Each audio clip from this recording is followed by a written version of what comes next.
Boys, today we're going to be reacting to how Steal a Brain Rot ruined Fortnite. Let's go. Lately, Steal a Brain Rot has been going massively big recently, and it's starting to raise a lot of concerns. Yeah, let's just be checking out this video and see what's about. So yeah, also full credit to top 5 gaming. This guy is amazing. He's going quite fast. I thought it would be like 1 million. Last time I checked him out, but last time I checked him out was like a year ago. So yeah, I guess that doesn't really count. So yeah, let's watch this video. In July of 2025, Steal the Brain Rot was added to Fortnite, and within minutes, it is already one of the most played maps in the game. 2 months later, it dethrones Battle Royale. But Steal the Brain Rot is it's actually crazy to me. Fortnite is the main Battle Royale is supposed to be the main game. Well, that's the main thing you should be playing. Fire people are actually logging on to play Steal a Brain Rot more. It's just like sad.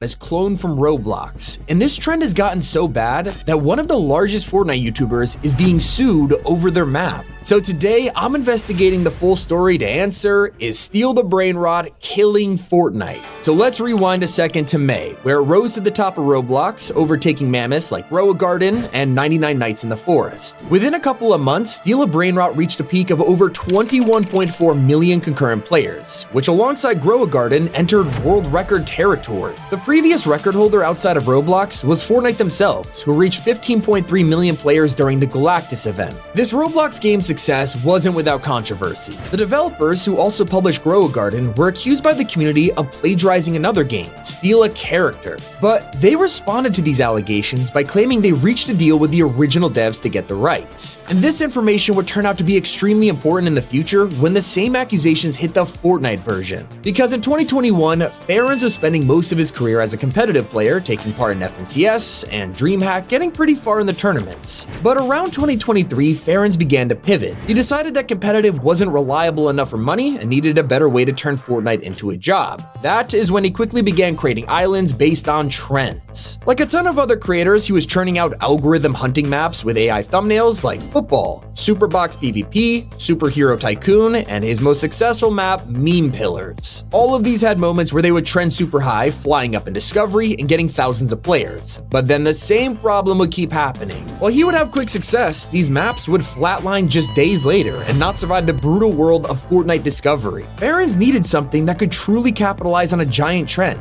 And that's when he turned to Roblox. It was around this time that Grow Garden was dominating the headlines, and CypherPK even jumped on the trend with his own map, Go Garden. You start with $1 and you have to work your way up by growing a garden and selling the crops that you harvest. This reached a peak of over 21,000 players and still remains alive to this day, proving that maybe Roblox clones have the potential to last way longer than the trends that Farron's was originally making. This is where he decided he wouldn't miss out on the next one, and he wouldn't be waiting long as Steal a Brain Rot quickly appeared on the scene. He started making an identical replica of the Roblox version with the very same green and brown grass walls, similar runways, base placements. There aren't many differences. Both of them have the exact same goal. Brain Rot meme characters walk towards people's bases, and they all have different rarities and income. The more money you get, the better characters you could earn for your base. Of course, the whole namesake of the game is that you could just break into other people's bases and steal their characters for yourself. Both the Roblox and Fortnite versions have the same alert system and friends-only areas. We don't know exactly how long it took to make the game, but once it was finished, he had no idea it would make Fortnite history. On July 5th,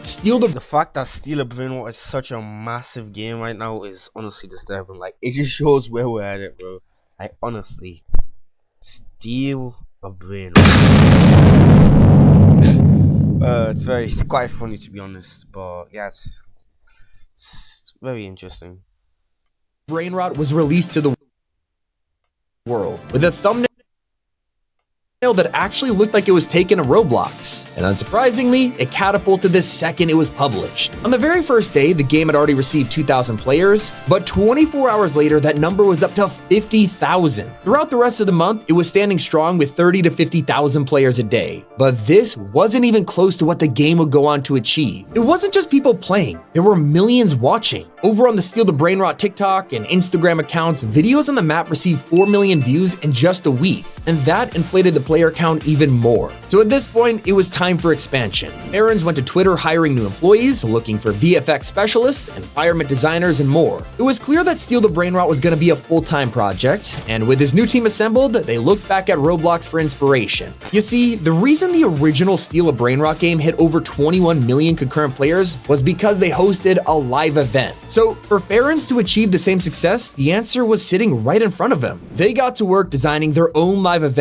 in Fortnite. Unlike your traditional idea of live events, this wasn't going to be some grand countdown to a story mission or something. These were more inspired by Roblox events, where the countdown will end starting a limited time special drop. For example, one of the most popular versions of this in Roblox is admin abuse, where every so often the devs will update the game with crazy changes like new environments, surprise characters, and modifiers to get better stuff. It's basically a way to tell people, hey, log in now or you'll miss out on items that might never appear again. So Barons and the gang went and did the exact same thing with their first admin abuse event dropping on August 9th. They made sure to promote it all over TikTok and socials to get the hype up, including countdowns in game, and once the day arrived, something crazy happened. The peak concurrent players for Steal the Brainrot reached 166,000 players. It was an unbelievable number that had just put this game on the map and in the sights of the entire community. When something with a name like Steal the Brainrot, an AI-generated thumbnail, and a carbon copy map from Roblox gets this successful,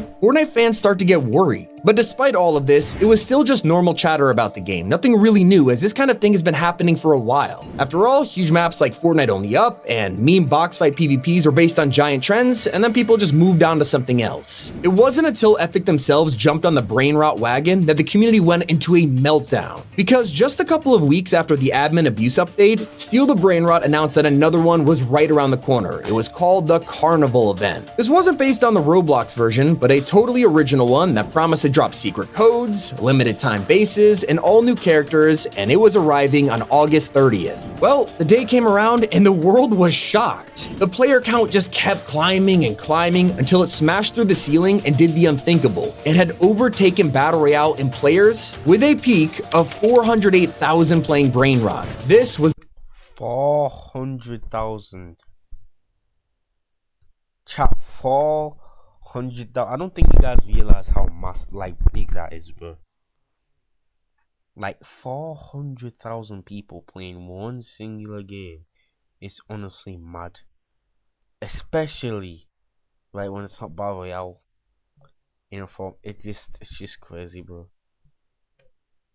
The official world record for the most played creative map in Fortnite history, and Epic themselves were quick to point it out. They went on social media with 2 posts, one of them officially promoting the Carnival event to get the player count up further, and another to congratulate the team on passing 400K. The backlash was insane. Both Instagram and Twitter clowned Epic for promoting low-quality content when there are other creators out there who spend months working on one map and it gets buried in the algorithm. To the community, it was one thing if these maps existed, but it was an entirely different problem when Epic themselves were shilling the Roblox clones. So with all this attention on the game, fans began to wonder if the original creators of Steal a Brainrot would go after the Fortnite version for copying them. Hundreds of people tried to get the devs' attention and accused Farons and his team of blatantly stealing an idea and making millions from it. The craziest part is, it looks like it worked, because just 24 hours after the record was smashed, Farons released a statement on Twitter. We're happy to share that Steal the Brainrot on Fortnite is officially licensed from the original Roblox game Steal a Brainrot. Now, we'll probably never know the specifics, but once this statement dropped, it was clear, despite the map being a Roblox clone, the people who it was copied from are perfectly okay with it. This was enough to cool some of the backlash, but there are still people in the community who are terrified of what this map's success means for the future of Fortnite. Are we gonna see the entire game now littered with Roblox clones from other creators? After all, it is now easier than ever. Within the first week of it coming out, other Fortnite builders were already copying Steal the Brainrot, designing their very own clones and selling it as templates online. From this point forward, it just takes a few clicks for people to buy these templates, tweak it a little, and release their very own Steal genre game with no effort involved. So all of this has led me to the question, what does the success of Steal the Brainrot mean for the future? Has it officially damaged Fortnite as we know it? Well, the answer is yes. The reason is because Steal the Brainrot is the first truly successful clone. We've seen many attempts over the years to try and cash in on a trend and overtake Battle Royale in players. Just this year, one map maker heard that Squid Game was coming to Fortnite and decided to beat Epic to it. They looked at an existing map they had and designed an update that was a recreation of Season 2, stole the branding and the name, and then pushed out the map as fast as possible. Within minutes of this releasing, the map was instantly placed in the best possible discover row by Epic's algorithm and reached 70,000 concurrent players in minutes. Now, some of the reason was because of it being so high in discovery, others was the fact it was branded as an official map, leading a lot of players to believe it was the upcoming Squid Game LTM that Fortnite themselves were dropping. Fans went crazy over it, feeling tricked or calling out Epic for allowing blatant copyrighted maps like this to even exist. But it wasn't until Netflix forced Epic's hand that action was finally taken. They sent an official DMCA to Fortnite asking them to take down the map, and it was gone within seconds. Not only was the island deleted from the game, but Epic straight up removed all of the engagement payout, meaning the creator wouldn't get a cent from it. And it's not just major companies that are getting their copyright abused in Fortnite, because right now there's an ongoing legal battle between Typical Gamer and the creators of Crazy Red vs. Blue. Back in 2024, TG and his studio Jogo dropped their own map called Super Red vs. Blue, and fans noticed something strange. For months, at the very top of the screen, it showed the wrong island code. Instead, this led straight to Crazy Red vs. Blue, which is one of the most popular maps in creative. The owner, Boyka, called out Typical Gamer on Twitter asking why this happened. And everyone in the replies immediately laughed at TG because it kind of looks like he just copied someone else's map and didn't even bother to change the code. So Jogo's lead game designer replied to this with his own explanation. He claimed that he regularly uses Fortnite GG to copy and paste codes when designing maps, and while making the UI, he accidentally grabbed the code from Boyka's map because he was looking at it to compare stats. It was an innocent mistake, that's all there is to it. Well, the Crazy Red vs. Blue devs actually didn't think this was true, because a year later, in March 2025, they filed an official lawsuit for copyright infringement against Typical Gamer and Jogo. They claim both of their maps are way too similar and that they were copied. This is still an ongoing situation, and it was held up for a while because the judge was waiting to see if Epic Games would get involved, and on August 26th, they officially weighed in. They said that all UEFN content belongs to creators and not Epic, and this problem had nothing to do with them. So what that means is this lawsuit has straight up confirmed that anything original you create in UEFN is owned by you and licensed to Epic instead of the other way around. With all of these problems that have hit maps in the past, it's meant that most Roblox clones or trend-hopping maps have struggled to truly become successful until Steal the Brainrot. As an officially licensed map, it's a perfectly legitimate creation that'll set a precedent for years to come. There are no lawsuits or DMCAs from Fortnite that could affect this one, and now the floodgates have been open, with Epic themselves promoting on social media and the game overtaking BR and players. This change has been creeping up on us as we've seen Battle Royale events get less and less player numbers, while seasons are more focused on crossovers. Epic is spending more money on advertising collabs like Kai Cenat on the Las Vegas Sphere for a day than they do promoting actual live events. And I'm serious. Oh my god, bro. Oh, hell no, man. What the fuck, man?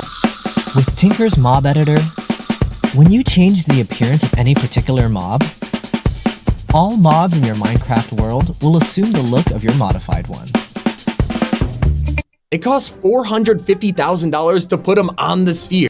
Chat, I'm gonna be with you. The way Epic Games is going right now, hate to admit it, if they don't do something really quick, I have a feeling that Fortnite is like legitimately like going. I know people have been saying it's been dead for like the past few years. It's, like millions of players are still playing it, so it's not actually dead. But I'm talking like straight up drops. I mean, and yes, just if they don't do something soon, they need to focus more on putting out good quality seasons and just less on collabs. Don't get me wrong, collabs can be a good thing for the game. When it gets too much, it's not good at all. Trust me. So it's kind of like the Star Wars season. Like, I'm gonna be with you. That season was trash, bro. Like, it gave me a headache trying to play. the worst part of all of this is that Fortnite has officially changed forever. Let me tell you why that's actually a good thing. Everyone knows that Epic Games hasn't had this recent change of heart. This has been the foundation of the game ever since Battle Royale was rushed out in September of 2017. Think about it, the very reason Fortnite even exists is because Epic put together a skeleton crew to make a PUBG clone and then just release it as fast as possible. Obviously, it was successful for more reasons like the building mechanics and it being on console instead of just PC, but that's the secret formula that's kept it going forever. It's copying other games while also doing your original thing. They have constantly done this, whether it's stealing reboot vans from Apex Legends or taking the idea of gold and reload from Warzone. And while they were doing all of this, they were developing the tools needed for players to also make their own games. Fans are terrified when they see these Roblox clones doing well because they think it means that Epic is losing their quality. But what you fail to remember is the idea behind Creative in the first place was so that Fortnite could become Roblox. Steal the brain rot and the way Epic has promoted it just further proves this fact. So I don't really think Fortnite should become Roblox. I think it should be mainly like more. Don't get me wrong. It should have a more creative set of like view, but its main focus 100% of the time should be Battle Royale. So why is the reason Fortnite's been declining in players for the past few years? Well, there's not a single thing that's caused this, but a ton of people could point to the fact that most seasons feel unoriginal now. Epic is relying on crossovers to draw players instead of engaging gameplay. But now that experiences like Steal the Brain Rot are overtaking VR, the future is in plain sight, and while it's easy to look at this and feel terrified, it doesn't mean Fortnite is doomed. It just means it'll never be the same. The rise of Steal the Brain Rot is actually a good thing for Battle Royale players. Despite the fact that Creative was meant to transform the game into a Roblox competitor, Epic has also been consistent about one other thing. They are willing to fight for their place at the top. While it would be easy for Epic to just adopt the Roblox model and sit back, just let the money rake in, they're not doing that. Instead, while UEFN map makers release successful maps, Epic is forced to now compete for people's attention. If Battle Royale is struggling like it is right now, then all Fortnite has to do is come up with something even bigger and better. The prime example of this is when the Big Bang introduced us to Epic's official metaverse with all different types of modes and universes. And while they're still working on these, we will see. I'm gonna be real with you. Fortnite Festival, bro. That game is the rise of more cloned UEFM maps, forcing us to face reality and admit that Steal the Brain Rot and other games like it have massively changed Fortnite. But it will also make Fortnite become better than ever because Epic is now being forced to compete with them. This has been Tommy, and as always, keep it here on Top 5 Gaming. It's the end of the video, meaning you know what time it is. If you enjoyed the video, make sure to like the video, subscribe, and yeah, drop a comment. You know, lately my channel's been doing quite good. I posted a few shorts. I appreciate all the love and support. Well, without further ado, I'll see you on the next one. Peace out.